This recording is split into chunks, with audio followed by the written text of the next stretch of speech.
કે આમ આદમી પાર્ટી કે જેઓ આદિવાસી સમાજના નામે રાજનીતિ કરવા માંગે છે.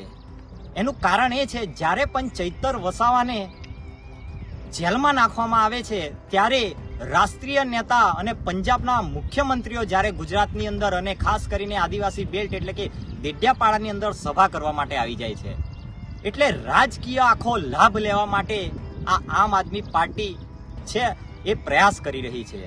ત્યારે હું યુવાનોને પણ કહેવા માંગુ છું, ડેડિયાપાડાના ધારાસભ્ય ચૈતર વસાવા છેલ્લા ઘણા સમયથી ક્યાંક ચર્ચામાં આવ્યો છે. અત્યારે હાલ તે જેલની અંદર બંધ છે, પરંતુ ક્યાંક હવે આમ આદમી પાર્ટી અને ભારતીય જનતા પાર્ટી આદિવાસીના નામે એક રાજનીતિ કરી રહી છે તેવા આક્ષેપો લગાડવામાં આવ્યા છે. ખાસ કરીને આમ આદમી પાર્ટીને લઈને પણ ઘણી બધી વાતો કહેવામાં આવી છે.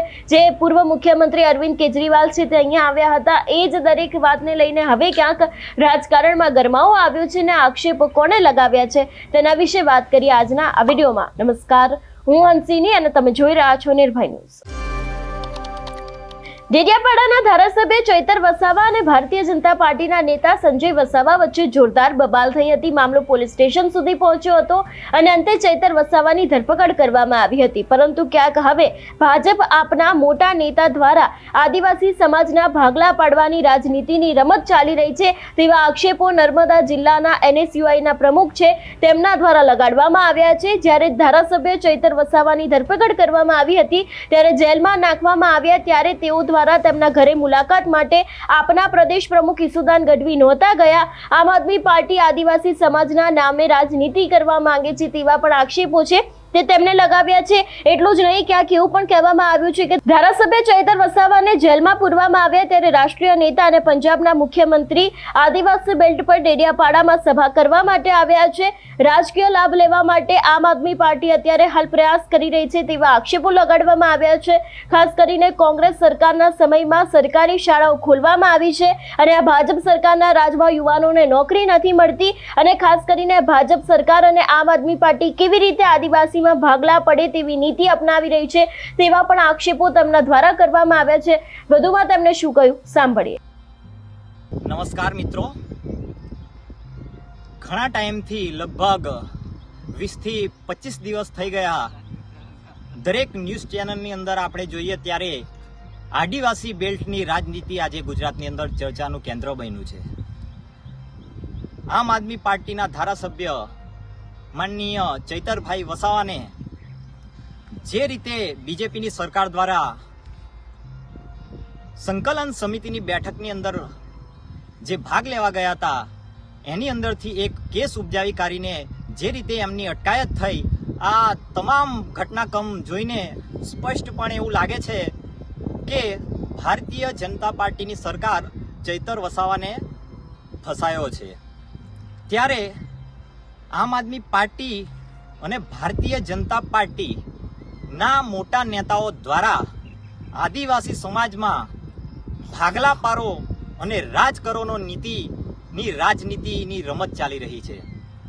ત્યારે હું કોંગ્રેસના વિદ્યાર્થી સંગઠન NSUIના પ્રમુખ તરીકે મારા સમાજના યુવા સાથી મિત્રોને પણ વિનંતી કરું છું, જ્યારે ચૈતર વસાવાની અટકાયત કરવામાં આવી હતી ત્યારબાદ ઘણા બધા દિવસો થઈ ગયા, એમ છતાં પણ તેઓના ગુજરાત પ્રદેશના પ્રમુખ ઈસુદાન ગઢવી તેઓના ઘરે મુલાકાત માટે પણ નતા ગયા. એનો મતલબ સ્પષ્ટ થાય છે કે આમ આદમી પાર્ટી કે જેઓ આદિવાસી સમાજના નામે રાજનીતિ કરવા માંગે છે. એનું કારણ એ છે, જ્યારે પણ ચૈતર વસાવાને જેલમાં નાખવામાં આવે છે ત્યારે રાષ્ટ્રીય નેતા અને પંજાબના મુખ્યમંત્રીઓ જ્યારે ગુજરાતની અંદર અને ખાસ કરીને આદિવાસી બેલ્ટ એટલે કે દેડિયાપાડાની અંદર સભા કરવા માટે આવી જાય છે. એટલે રાજકીય આખો લાભ લેવા માટે આ આમ આદમી પાર્ટી છે એ પ્રયાસ કરી રહી છે. ત્યારે હું યુવાનોને પણ કહેવા માંગુ છું અને માનનીય ધારાસભ્યશ્રીને પણ કહેવા માંગુ છું કે આજે કોંગ્રેસ પાર્ટી એક દેશની અંદર એવી પાર્ટી છે જે આદિવાસી સમાજને પરખે ઊભી રહી છે. આજે રાહુલ ગાંધીજી છે તેઓ સમગ્ર દેશની અંદર જાતિગત જનગણનાની વાત કરી રહ્યા છે. જાતિગત જનગણના એટલા માટે કરાવવાની વાત કરી રહ્યા છે કે આજે આદિવાસી હોય કે પછી દલિત વર્ગ હોય કે પછી OBC હોય, આ લોકોને તેઓના હિસ્સાનું એ લોકોને મળે એ માટેના પ્રયત્ન રાહુલ ગાંધીજી કરી રહ્યા છે. આદિવાસી સમાજની ઘણી બધી એવી યોજનાઓ છે જે કોંગ્રેસ લાવી હતી. આજે સરકારી સ્કૂલો એટલી બધી કોંગ્રેસ આદિવાસી વિસ્તારોની અંદર સ્થાપી હતી, જેના લીધે આજે સરકારી નોકરીઓ આપણા વિસ્તારના લોકો કરી રહ્યા છે. ત્યારે આ ભારતીય જનતા પાર્ટીની સરકારની અંદર આપણા યુવાનોને રોજગારી નથી મળતી. એટલે કહેવાનો મતલબ આમ આદમી પાર્ટી અને બીજેપી માત્ર ને માત્ર આદિવાસી સમાજની અંદર કેવી રીતે ભાગલા પાડી અને રાજ કરીએ આ નીતિથી આગળ વધી રહી છે. આ અત્યંત દુઃખની બાબત છે. ચૈતર વસાવા સમાજના મુદ્દાને લઈને આક્રમકતાથી સમાજના નામે આગળ વધી રહ્યા છે, સમાજનું સારું કરી રહ્યા છે. ત્યારે આમ આદમી પાર્ટીના મોટા નેતાઓ ચૈતર વસાવાના ખભા ઉપર બંદૂક મળીને સમાજના નામે બંદૂક ફોડી રહ્યા છે. ત્યારે આ ખૂબ જ દુઃખદ ઘટના છે.